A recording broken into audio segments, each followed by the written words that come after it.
आज हम एक ऐसे आध्यात्मिक कथाकार के बारे में बात करने वाले हैं जिनकी बातें, जिनकी कथाएं खासकर युवाओं के बीच इंटरनेट पर आग की तरह फैल रही हैं। तो सवाल ये उठता है कि इन वायरल क्लिप्स और इतने बड़े बड़े आयोजनों के पीछे कौन है और उनकी शिक्षाओं का असल सार क्या है जो इतनी बड़ी संख्या में लोगों को, खासकर नौजवानों को अपनी ओर खींच रहा है। ये हैं इंद्रेश उपाध्याय। सिर्फ एक कथावाचक नहीं बल्कि एक ऐसे सांस्कृतिक आइकन हैं जो परंपरा और आधुनिकता को एक साथ लेकर चल रहे हैं। उन्हें आध्यात्मिकता विरासत में मिली और वो उसे आज की पीढ़ी के लिए रिलेवेंट बना रहे हैं।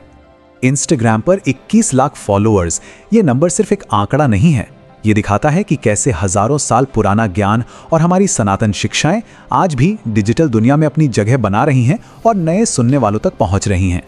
अब जो सबसे दिलचस्प बात है ना, वो ये है कि उनकी शिक्षाओं का जो सार है वो किसी बहुत मुश्किल फिलॉसफी में नहीं बल्कि एक बहुत ही सरल और शक्तिशाली शब्द में छिपा है, मर्यादा। यही उनकी पूरी सोच का केंद्र है। तो आखिर ये मर्यादा है क्या? देखिए, बहुत सीधी सी बात है। इसका मतलब है अनुशासन और सम्मान, एक ऐसी लक्ष्मण रेखा जो हमारे जीवन के हर पहलू को दिशा देती है। हमारे उठने बैठने के तरीके से लेकर हमारे बोलने चालने तक, हमारी पूरी दिनचर्या तक। उनका ये कहना कि जहां मर्यादा है वहीं वैष्णवता है, असल में उनकी पूरी फिलॉसफी का निचोड़ है। मतलब सच्ची भक्ति सिर्फ एक एहसास नहीं है, ये एक प्रैक्टिस है। इसे एक अनुशासित और सम्मानजनक जीवन जीकर दिखाया जाता है। और इस बात को समझाने के लिए वो रामायण से सबसे जबरदस्त उदाहरण देते हैं। एक तरफ है मर्यादा पुरुषोत्तम राम जो हर काम अनुशासन और गरिमा से करते हैं, और दूसरी तरफ है अमर्यादित रावण। हमारा रोज का बर्ताव ही ये तय करता है कि हम किस रास्ते पर चल रहे हैं। तो चलिए अब थ्योरी से थोड़ा प्रैक्टिकल में आते हैं। देखते हैं कि मर्यादा का हमारी असल जिंदगी में क्या मतलब है और ये हमें सम्मान और सच्ची श्रद्धा के बारे में क्या सिखाती है। अब जरा इस घटना को सुनिए जो उन्होंने खुद बताई। ये उनका एक निजी और काफी दर्दनाक अनुभव है जो दिखाता है कि कैसे बिना अनुशासन की भक्ति खतरनाक हो सकती है। जब भक्ति के नाम पर भीड़ अपनी मर्यादा तोड़ देती है तो वो न सिर्फ खुद को बल्कि दूसरों को भी चोट पहुंचाती है। तो यहीं पर एक बहुत बड़ा फर्क साफ हो जाता है सच्ची भक्ति और जिसे हम फैन बिहेवियर कह सकते हैं उसके बीच। सच्ची भक्ति सीमाओं का सम्मान करती है, जबकि फैन वाली दीवानगी में लोग धक्का मुक्की करते हैं। एक में सबकी सुरक्षा का ख्याल है, दूसरे में बस एक फोटो खिंचवाने या छूने की जिद। और देखिए, इतिहास भी हमें यही सिखाता है। चैतन्य महाप्रभु का ये उदाहरण हमें बताता है कि सबसे गहरा आध्यात्मिक जुड़ाव अक्सर शारीरिक नजदीकी से नहीं बल्कि एक सम्मानजनक दूरी और मन में श्रद्धा रखने से बनता है। अब अटूट विश्वास के सिद्धांत को समझाने के लिए वो चंद्रहास नाम के एक लड़के की एक बहुत ही दिलचस्प और नाटकीय कहानी सुनाते हैं। जरा सोच कर देखिए, एक लड़का जिसे मौत की सजा मिली, हत्यारों ने उसे छोड़ दिया, एक राजा ने उसे गोद ले लिया और फिर अपनी ही मौत का फरमान लेकर जब वो लौटा तो वो शादी के पैगाम में बदल गया। चंद्रहास की ये कहानी हमें दिखाती है कि अगर हमारा विश्वास पक्का हो तो वो हमें सबसे मुश्किल, नामुमकिन लगने वाली परिस्थितियों से भी बाहर निकाल सकता है।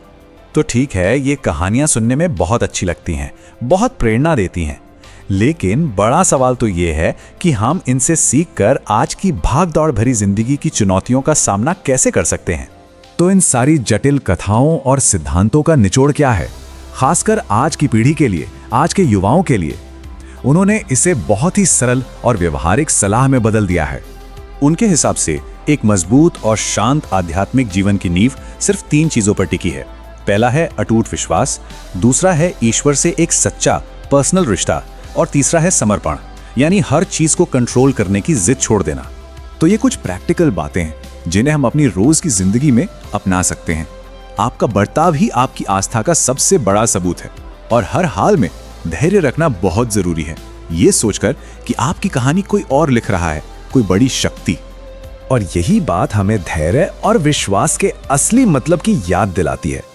जिंदगी में मुश्किलें आएंगी, तकलीफें होंगी, लेकिन ये सब उस बड़ी पटकथा का हिस्सा हो सकता है। ये हमारी विश्वास की परीक्षा है। तो आखिर में ये पूरा विश्लेषण हमें एक बहुत गहरे सवाल पर लाकर छोड़ देता है अगर हम सच में ये मान लें कि जीवन की हर चुनौती, हर मुश्किल हमारे लिए ही लिखी गई एक परफेक्ट कहानी का हिस्सा है, तो हम अपनी जिंदगी को कितने अलग ढंग से जिएंगे, सोचिएगा जरूर। तो चलिए उनकी इस खास यात्रा को और उनकी शिक्षाओं को करीब से समझते हैं। शुरुआत उनके इसी एक बहुत गहरे विचार से करते हैं।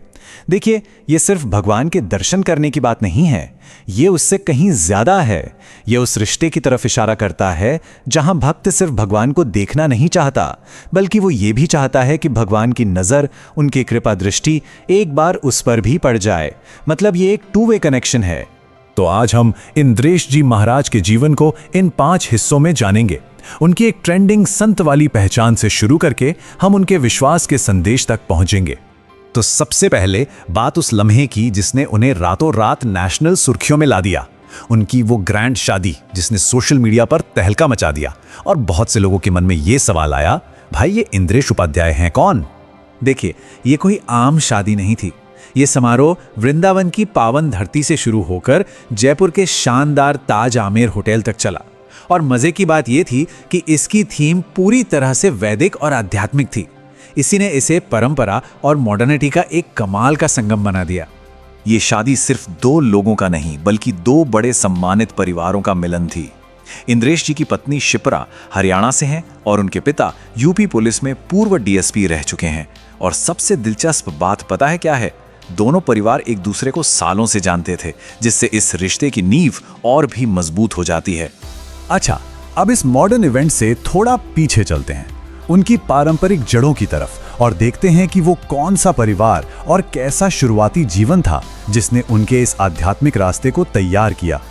उनकी नींव आप कह सकते हैं बहुत मजबूत है। वो खुद मशहूर कथावाचक कृष्णचंद्र शास्त्री के बेटे हैं। और सोचिए जरा, सिर्फ 13 साल की उम्र में उन्होंने भगवद गीता का पूरा अध्ययन कर लिया था। ये बात ही उनकी असाधारण प्रतिभा को दिखाती है। बाद में अपनी शिक्षाओं को और लोगों तक पहुंचाने के लिए उन्होंने भक्ति पथ संगठन की भी स्थापना की। अब आते हैं उनके काम के सबसे अहम हिस्से पर। समझते हैं कि ये कथा की सदियों पुरानी कला आखिर है क्या, और उनकी कहानी सुनाने के अंदाज में ऐसा क्या खास है जो लाखों लोगों को अपनी ओर खींच लेता है। तो ये कथावाचक का मतलब क्या होता है? ये एक पारंपरिक भूमिका है जिसमें एक व्यक्ति धार्मिक कहानियों को, किस्सों को संगीत और भजनों के साथ इस तरह सुनाता है कि वो जीवंत हो उठती हैं। लोगों को मनोरंजन तो मिलता ही है, साथ में एक आध्यात्मिक रास्ता भी दिखता है। उनकी शिक्षाओं का एक बहुत जरूरी हिस्सा है मर्यादा, यानी अनुशासन। वो अक्सर कहते हैं कि भक्ति आपको अनुशासन सिखाती है। उनका मानना है कि सच्ची श्रद्धा शांत और सम्मान भरे व्यवहार से झलकती है, खासकर जब आप किसी संत या गुरु के पास हों। वहां आपका बर्ताव ही आपकी भक्ति का आईना होता है। और ये लाइन उनकी कथा की कला को बहुत खूबसूरती से दिखाती है। उनकी कथा सिर्फ एक लेक्चर नहीं होती, वो संगीत और भक्ति का एक पूरा अनुभव होती है। उनके कई भजन, जैसे कि ये वाला, उनके फॉलोअर्स के बीच बहुत पॉपुलर हैं और कथा के माहौल को पूरी तरह भक्तिमय बना देते हैं। चलिए अब ये देखते हैं कि वो कैसे इतनी खूबसूरती से पुरानी परंपरा को नए जमाने के टूल्स के साथ जोड़ते हैं ताकि वो आज की नई पीढ़ी के साथ भी कनेक्ट कर सके। उनका व्यक्तित्व असल में 2 दुनियाओं का एक संगम है।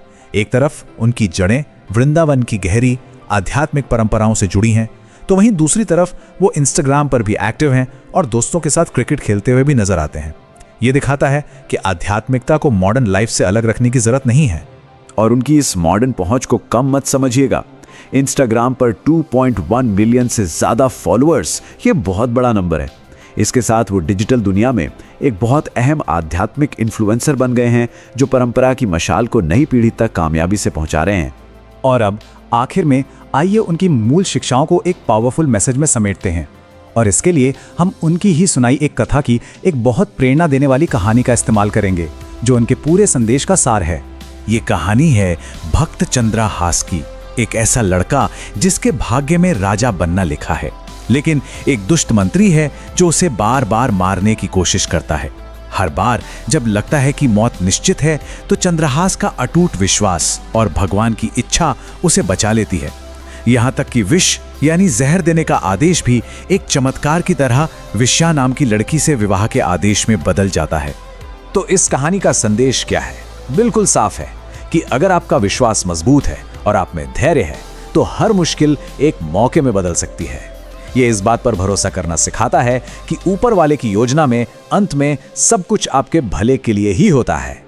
और ये हमें एक बहुत जरूरी सवाल पर ले आता है, क्या हम उनके जीवन और उनकी शिक्षाओं से अपनी जिंदगी के लिए कोई सबक ले सकते हैं? क्या विश्वास और परंपरा आज की इस भाग दौड़ भरी दुनिया में भी उतने ही मायने रख सकते हैं?